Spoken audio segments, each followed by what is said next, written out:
Welcome to the Transformative Principal Podcast, where we learn how to be an amazing educational leader. I am your host, Jethro Jones. Are you ready to be a transformative principal?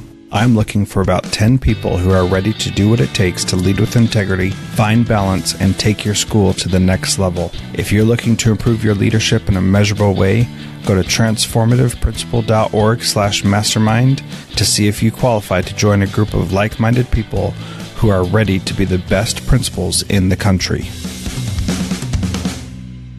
All right, welcome to Transformative Principal. I am here with Carl Hooker, who just gave a leadership summit here at the ASTE 2016 conference, and we're just going to do a little bit of follow-up about what we learned today. So you shared a lot of tools and great resources that I think helped a lot of the administrators and teachers and others who were in the room.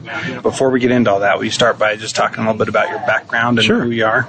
Yeah, so I started out as a first grade teacher, and I shared that with the group today, and very much not a tech person. I would just kind of by default became that person in the schools because I was like the young guy out of college, and they're like, hey, can you go fix my PowerPoint? So for about the first 4 years of my career, I was running around helping people fix things. I got a little stipend for it. And eventually I started seeing this internet thing as being kind of cool, not going away. So I got a master's degree in comp sci and said, I'm going to go try to do this in another school. And so we actually, principal was hired on, a friend of mine who wanted to kind of transform a school in the east side of Austin, which is low poverty and a lot of struggle. And she says, hey, I want you to come and I want you to teach first grade. And I said, well, I'll come, but only if I can do this position, which is like kind of an ed tech / computer lab teacher. And she said, sure, we'll invent the position and get you to come. So I went over there and fell in love with it, just getting resources and all of that. And then kind of flash forward a few years later, I was hired on by our technology department at another school district, the one I'm currently at, to be a virtualization coordinator, which is when you hear about that whole, there's jobs that haven't been invented yet. That was a job that hadn't been invented 20 years ago, but now it's a job. So I learned how to virtualize servers and do all that, and decided quickly that I was not as techie a person as I thought I was. I love technology, but I didn't want to just be in behind the walls. I wanted to be out front and learning about it. So new position opened up, instructional technology director, and I took that job. And then I didn't tell the story today, but about 2.5 years ago, I got tired of having technology in my title, so I changed my signature on my email to Director of Innovation and Digital Learning instead. And my superintendent called me into her office about a week later and said, I'm going to talk about this title change. When did this happen? And I was like, well, it happened on my email a week ago. She's like, yeah, to make that happen, it has to be board, blah, blah, blah. And I was like, oh, God, I'm in trouble. And she said, no, I like the idea. Let's talk about it. And we talked through it. And we ended up letting it happen. So sometimes better to ask for forgiveness there. Yeah, well, and I really like that story because that idea of just doing it because it was a good idea and it changes how you're perceived as the director of innovation instead of a technology person. You can be focused on both instruction and technology in that situation, whereas when it's technology, you're just the IT guy, even if you're not really the IT guy. Yeah, and that's a big struggle I think that a lot of schools face. And I heard a little bit today, but I hear this everywhere I go, is that there's this kind of push-pull between IT and instruction. And you really need to have if it's working well in synergy, I feel like that's the most powerful combination. If you can have both departments.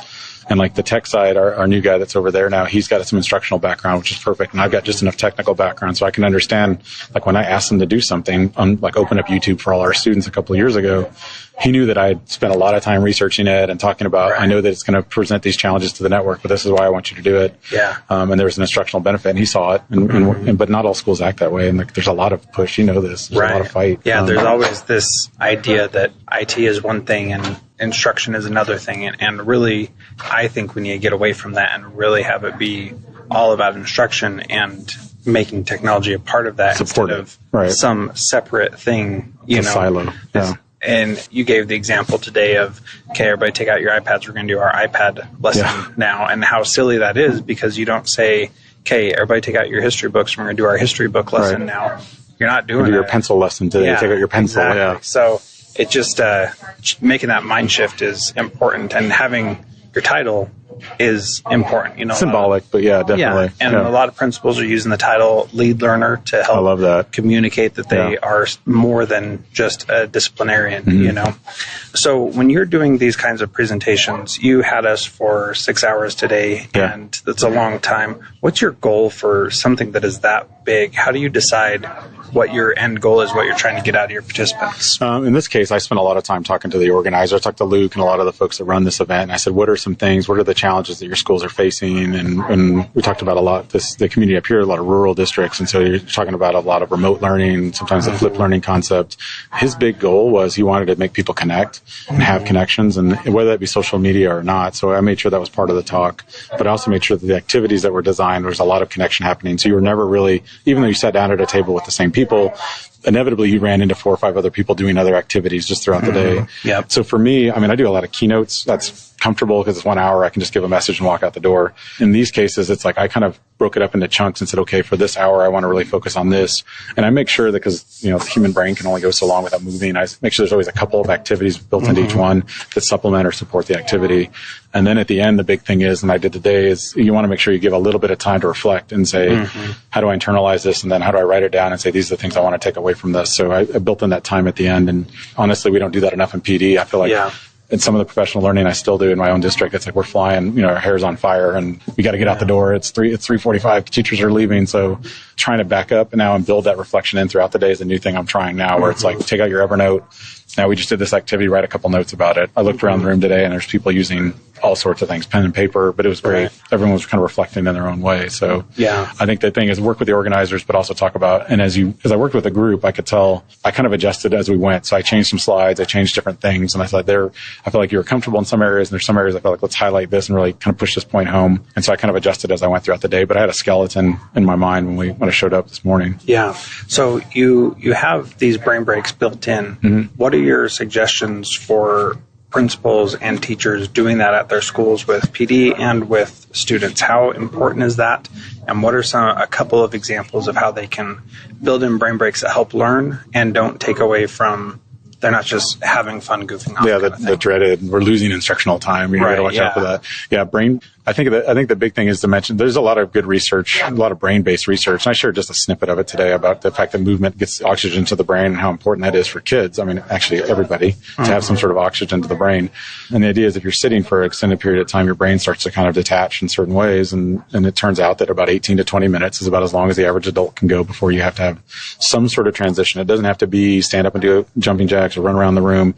It could be as simple as turn and talk to a partner, or here's a problem, help me solve it, or go on to this little formative assessment tool and use this thing to kind of get your brain thinking and making you active, because we can't be passive learners for a very long period of time. So what I would encourage teachers and principals to do is there's a couple of sites that I go to for a lot of my information. I use the hashtag brain breaks on Twitter and I'll search that, and man, there's tons of stuff, and it's random. It's not all educational. There's like improv classes and just ideas, and there's little 5-minute things that they can do. And then the other one I know a lot of teachers love is Go Noodle. If you're familiar with that. I've heard about it. I haven't used it yet. Go Noodle is like the kids dancing around. It is. Right? And it's great for transition time. And it's a time that's already kind of like quote unquote wasted time in the classroom because you're moving from this subject to this subject. Or all right, kids, we're going to go from the carpet to our desks. We've got a minute and a half to do that. There's a Go Noodle for that. And it's like they play the song and do the dance. And then by the time they end up, boom, they're at their desk and they had fun doing it. So it's kind of built into the day. That's better for elementary, but I've seen even high school kids doing it. It's pretty fun to see them. And I've had some kids actually create their own spin-offs of Go Noodle and then post those on YouTube. And so then we use those and we make our own noodles out of it. But I think it's important. I think it's a valuable thing. I think probably personally, I have a really hard time sitting for more than about 20 minutes. So having conversations is important to me as a learner. And I feel like, would I want to be a learner in my own class? When I used to teach out of the textbook a long time ago, I was like, I'm bored out of my mind. My kids are probably very bored. Yeah. So I think it's important for adults. We need to treat them like we want our kids treated, which we want our kids to be more engaged and student-centered. We hear those words, but we don't do it to adults. It's nuts. Right. So many times our professional development is really the sage on the stage. No time for collaboration, just one person telling you don't do this, but we're going to do it. And I said it a couple times a day and I could catch myself. I was like, man, I've gone 15 minutes here. I've talked way too much. It's time to transition break. So breaking it up and chunking it's important. So besides chunking it up and breaking it up, what are some suggestions for forcing yourself to do that when you're leading teachers in a professional development? I think you got to have a bag of tricks. I think I have a little Evernote that I keep in a Google Doc actually that I've been kind of researching. I look at improv sites and things, and I have kind of a list in my head, and I'll pull it up on my phone if I'm kind of if I'm having a moment where like, I don't know what to use, let me see something different. And I'll kind of respond to the audience. And so if it's getting glassy eyed or they're getting a little yawny or they're not really participating, I'll stop where I'm going. And if I'm co-presenting with somebody, I'll kind of lean over and say, it's time let's take a break. And I bust out one of my favorite ones is reverse charades, which is where you have a participant actually do something with charades where they like act like they're flying a kite, and you ask them, hey, what are you doing? And they say, well, I'm riding a bike. And then the person who asked the question has to ride a bike. And then that person says, hey, what are you doing? Oh, hey, I'm fishing. And so then that person, they kind of switch off who's doing what. It's kind of hard to say over on podcast, but you can imagine it. But things like that. The other one I love is one of my new favorites that I've been using lately. It's called knife fork. And the way that works is you partner up first. And if it's a group of 20 or 100 people, it works really well.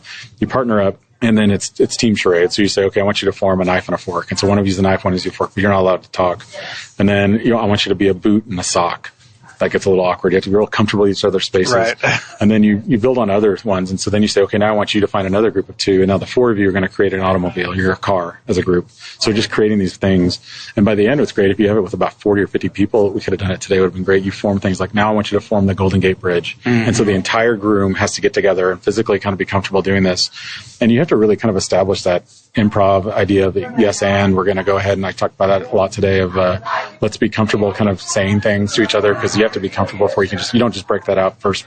Like I would have done it at the end because this group was really tight at the end. But the very first hour, you guys would be like, what? We got to do what? Yeah. Who is this guy? Who is this guy? And why is he making us get up and do this? But by then you guys were all like there. We're all saying yes, and plussing things and adding to the conversation. So kind of scaffolded it. Well, and that was really masterful by you to get us to that point. Some of us know each other, but not all of us know each other. And I definitely felt more comfortable interacting with people as the day went on, regardless of who it was. And that was, I really appreciated that. I thought that was very beneficial. If you were a person in your session today, what would you go back and do in your district as a result of what you learned today? Well, a lot of what I've done in my session, I've actually taken from others too, and probably hundreds of different sessions, a culmination of some of those things. I would choose a couple of things. Since I do a lot of professional development in my district, I would obviously, the brain breaks would be important to me. I'd probably do some more research on those and see like what are some more that I could take back and use and kind of figure out ways, because those are, they're curriculum, generic. It doesn't matter what you're teaching. It's always good to interject some of that. I would find a couple of the tools that I shared that were also very device agnostic in general, and say, how can we use these for kind of reflection moments? Padlet I used at the very beginning, first break, to say, post that anchor and kind of drop your anchor. What's the thing that's holding us back? Get that out of the way. But it's a great tool to use for end-of-day reflection, or like, what's one takeaway? Boom, post it on here and walk out.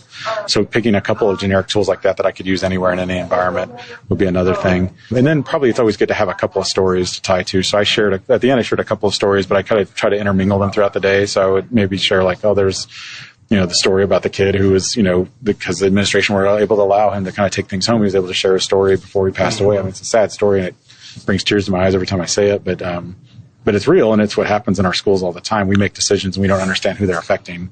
And so going back to my administration and saying, guys, we're playing real scared here, and it's what are we causing our kids or costing our kids by not making the right choice or taking a risk? Yeah, and one of the things, my assistant principal and I got called out to deal with a crisis back at home in the middle of this. And one of the things we realized is, as an administrator, you have to be ready to change just like that and be in a totally different place and go. We had to go counsel somebody and be really intentional about what we were saying, and then come back in and talk about social media. Yeah. And, it's hard. It's hard to do that. It is hard to do that, but it's so valuable to be able to be in a place where you can give that kind of effort to someone else. And thinking about the students, as you were saying, with that student whose story you shared, that's how you make the right decisions when you're not sure what the right decision is, and when fear is preventing us from doing things. And so that story, it got a little heavy there at the end. Yeah, the room always gets very quiet. Yeah. It's like everyone's like, oh, wow, okay. But that is really important also, because that's exactly why we're doing this, and why we are working with these kids, is to help them. Yep. So I really appreciate you taking the time. I know you're tired from presenting all day. Good. How can people get a hold of you and learn more from you? Mr. Hooker is pretty much my moniker on almost all social media. So if you just go follow Mr. MRHOOKER on Twitter, Instagram, it's Hooker Tech. My website and blog is hookedoninnovation.com. And I'm pretty much on all sorts of social media. I'm just trying Periscope now, which is Mr. Hooker. I've been doing that for about 6 months. The new one I'm doing now, Voxer, Mr. Hooker on Voxer now too. At some point I'll run out of tools, but there's like 15 of them. So I'm pretty easy to get a hold of. If you Google search me, at like the first 7 pages is pretty much stuff that I've posted over the years, podcasts and stuff. And thanks for taking the time, and thanks for doing this. I love the idea of a podcast. This is Dropbox we're using, huh? Yeah, so what it does is it records it and saves it right to Dropbox. Oh, perfect. So then it's saved in the cloud already and very easy to go and edit. Get where I need it. Awesome. Thank you, sir. Thank you. Jethro, Appreciate take care. So that was a really great day with Carl Hooker. He was a really good presenter, one of the best that I've seen. I was really glad to learn from him and get more information from him. Check out the show notes. I got some stuff in there, and be sure to give Mr. Hooker a follow on Twitter. Thanks so much for listening. And if you're new to the podcast, please subscribe and share it with your other friends so that many other people can learn from this amazing resource. I feel so fortunate to have been able to interview so many great people to help myself and you become a transformative principal. Transformative Principal is a proud member of the Education Podcast Network. Visit edupodcastnetwork.com to hear more great podcasts that will help you improve your teaching and leading.